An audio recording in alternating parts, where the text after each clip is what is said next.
What happens when we experience resistance because of the results we're experiencing? That's what we're talking about today in week 3 of When Change Arrives.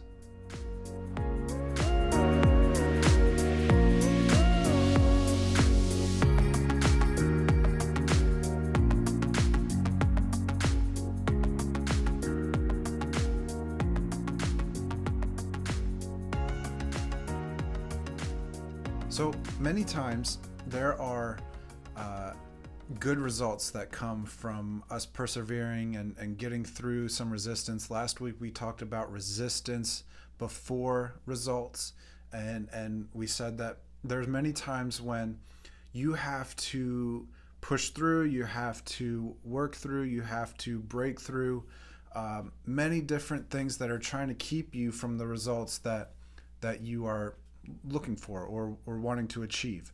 And sometimes we will begin to achieve those results or see those results or see some fruit of results, and because of those results, that success, we will receive other resistance. And so this week's message, we're calling it resistance because of results. Sometimes we can be our own resistance. I think of the story of Blockbuster. You may have heard this analogy many, many times. But Blockbuster, if you don't know, it was the store that had movies and video games and all of that stuff. And you would think about that. You would literally have to get into your car, drive to a store, walk through the store, all the aisles to see what's new, what was there, to pick a movie to watch. And so you'd walk through the store, you'd see the cover on the shelf, and you'd pick up the cover, which was empty, and you'd take the empty cover to the desk, and the person there would find the movie, put it in. If it was a DVD, they'd put it in there. They were around with VHS as well. And then you'd get back into your car, you'd go home, you'd watch it, and then you'd do that week after week if you wanted to watch a movie. What seems crazy now, is that worked. That was a big business. Blockbuster had corner on the market for movies and entertainment. And during this time, they had an opportunity to purchase an up and coming company called Netflix. Blockbuster had the opportunity to buy Netflix and bring the companies together. They said no. Why would they do that? Looking back, it's like, what are you thinking? But there was no reason for Blockbuster to buy this up and coming company that wasn't. We didn't know if it would work or not, or even what was happening there. And so they passed on it, but they got in their own way. See, the results that they had, the success that they had, it was working, and they got in their own way of, why would we change what we're doing if what we're doing is working? Craig Rochelle, he's a pastor, he says this: the greatest threat to future success is current success. The greatest threat to future success is current success. Blockbuster wasn't thinking of changing because what they had was working. The best time to change, this doesn't make any sense, but over and over we see this. The best time to change is when what you're doing is working. Now, you would think when what I'm doing is not working, I need to change. And yes, sometimes that's true. But sometimes, in order to have the most innovation, the most creativity, the best time to change something is when that something is working. And now, we're not going to change who we are. We're not going to change our character. We're not going to change our values or anything like that. What we're going to do is change the method in which we are trying to accomplish something. The end result, the goal that we're looking for, we're going to change how we approach that based on resistance that's coming, whether that's from ourselves or from somewhere outside or in the spiritual realm. Wherever it's coming, we sometimes need to, here's a popular word right now, pivot what we were doing and go a different way for a little while. Nehemiah is one of my favorite characters in the Bible. He was this guy. He was serving a king. He was from Jerusalem, and he's this Israelite. And he said, I want to rebuild the walls of Jerusalem. I'm tired of being this laughing stock of the people. I want to go back to this city. I want to rebuild it so that we can worship God together, so that we can bring our families back to this place.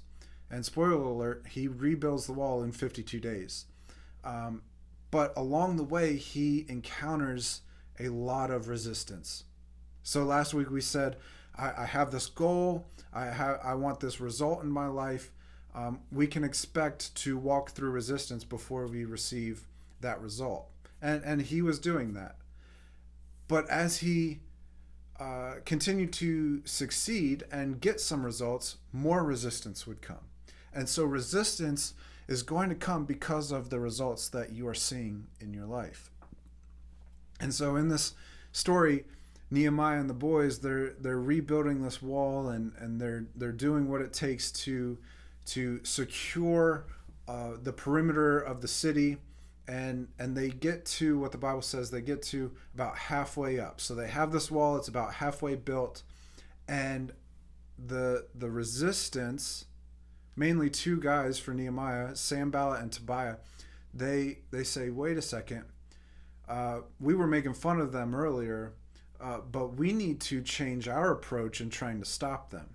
And so because of the results Nehemiah was having, the resistance that he was encountering changed their method, which means Nehemiah had to change his method. You see what's happening here. And so Sanballat, Tobiah, they get an army together, they get some other people together and say, we're going to kill these people because we don't want them to rebuild the walls. We don't want them to have a place where they can, have power again and have dignity again. And so they said, we're gonna kill them. Another thing that we're seeing in this moment, the walls are about halfway built. It says the people that were rebuilding the walls were getting tired. That's a pretty obvious statement. You're rebuilding a wall fairly fast, and you're going to get tired after a few days of hauling stone and other materials all over the place. And so they're running out of energy. They're being threatened with being killed for what they're doing. And so Nehemiah has to figure out, I could press on. I could force these people to continue working hard. It could result in us just burning out. It could result in us being killed. It could result in some other thing that may happen. And so this resistance, because of the results that were happening, caused Nehemiah to have to think through, okay, what do I need to shift or change because of the success that we're having right now? And so that's exactly what he does. And he changes the approach on how they're going to rebuild the wall and protect themselves at the same time. In Nehemiah 4:13, it says, therefore, I stationed some of the people behind the lowest points of the wall and the exposed places, posting them by their families with their swords, spears, and bows. Here's some weapons. Here's some places that probably are a little weak right now. And we're going to protect each other. So half of you that are building right now, you're going to shift your job into protection mode and look for the enemy that might be coming. And maybe you might get some rest from moving stones all over the place. Verse 14, it says, after I looked things over, I stood and said to the nobles, officials, and the rest of the people, don't be afraid of them. Don't be afraid of the enemy. Don't be afraid of the resistance. Remember the Lord, who is great and awesome, and fight for your families, your sons, your daughters, and your wives, and your homes. Remember the goal that we have. Remember why we're doing this. Remember the result that we're looking for. Yeah, we're experiencing this resistance. Yeah, you're tired and we can maybe want to give up. But remember why we're doing this. Remind yourself of the goal that you're working hard for. And later on, if we jump down to verse 21, it says, so we continued the work with half the men holding spears from the first light of dawn till the stars came out. So we continued the work. It looks different than it did when we started. we're tired, we're getting threats from enemies and all this stuff. So we have to change our method in which we want to receive this result, but we're going to continue the work. It looks different. Yeah, I liked the way we were doing things before. Yeah, I liked this thing that we were able to do before. Sometimes we have to change things while it's working so that it will continue to work into and grow into the future. When change arrives, it will be those of us that are flexible enough and are able to adapt to the changes that come, that will accomplish the goals. If we can't adapt to resistance, if we can't adapt to change, if we can't adapt to what's happening in the world around us, we'll stay stuck where we are and then eventually decline from the results that we did have. If you want to live well, if you want to lead well, you must be willing to stay flexible. And so, like I said, we're going to keep our values intact, we're going to keep our character intact, but we're going to be okay with changing how we do things. We're going to be okay with the approach that we come towards things and the methods that we use to achieve the results. And here's the crazy thing. As we continue to be successful and achieve results, there will be other areas of resistance that come.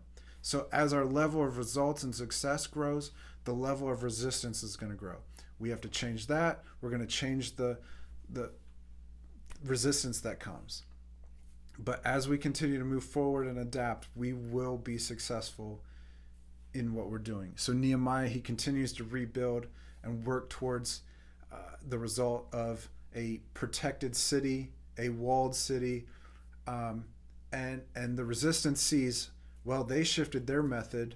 We have to shift our method, just like what I said. When our results increase, the resistance will increase. When our results increase, the resistance will increase. And so Sanballat and Tobiah, they send letters to Nehemiah saying, hey, we just want to, have a meal with you. We want to talk with you, see what's going on. And Nehemiah's like, I know what you want to do. I know that when we get together that this is a trap and you actually want to kill me.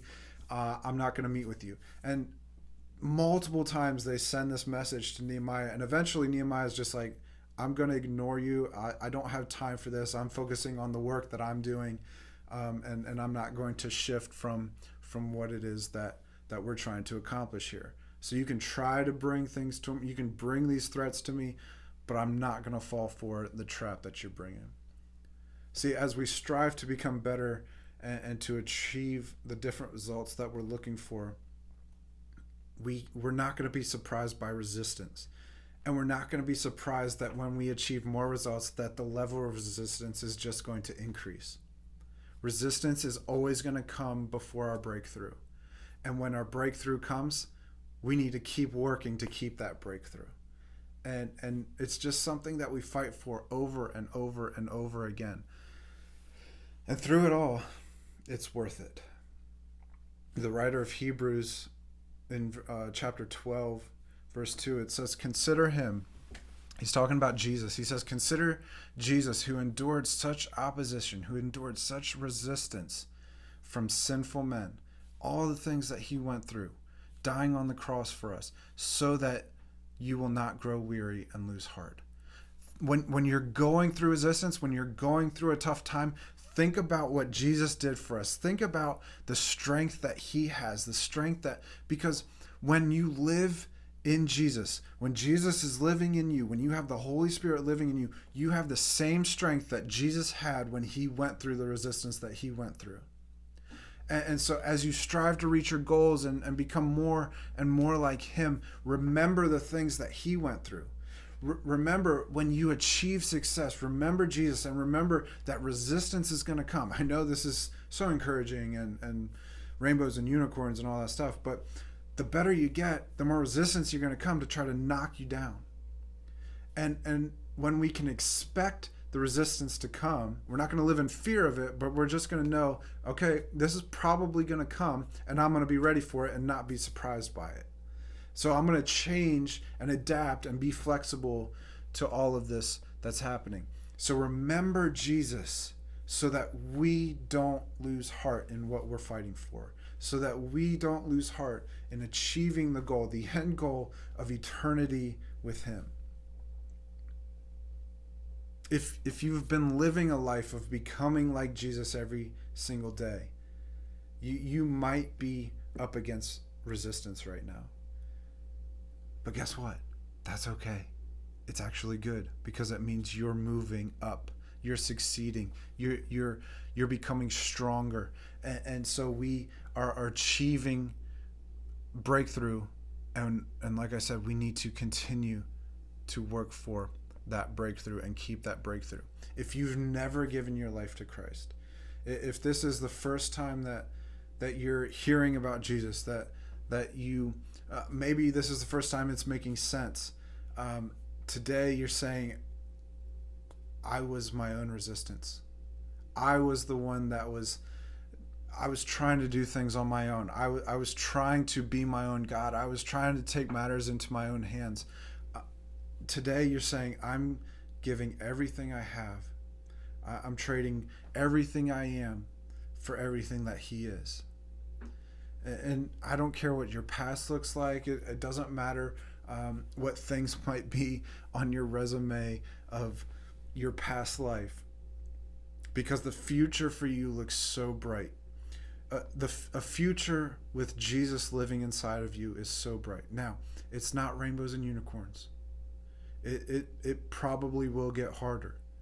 It probably will take more strength. But guess what? You have an abundance of strength living within you when the Holy Spirit is living inside of you. When you invite Jesus into your life, you get his strength, you get his courage, you get his boldness, you get everything that he is. And so if that's you and you say, I want to give my life to Christ today, just repeat this after me. Jesus, today I give my life to you. You know my past, you know my thoughts. God, today I ask you to come into my life, to wash me clean, to set me free from the bondage that I was living in. Use me and give me the strength and your boldness and your knowledge and your wisdom to achieve the results that can only be achieved with you. God, I thank you and love you for forgiving me of my sin and for putting me on a new path. Now, if you prayed that prayer, welcome to the family. We want to celebrate with you. Let us know. Comment below that hey, I prayed that prayer. Email us, elevate@connectionyork.com. Hey, I accepted Christ. Hey, I am part of the family now. We want to celebrate with you. We want to know what's going on. We're not going to be surprised by change, by resistance. We're going to be ready for when change arrives. And when we start to see success and when we start to see results, we're not going to be surprised by the resistance that comes. And as we continue to move level up, the resistance we know is going to level up as well. But we're ready for it, and we'll be able to handle it together.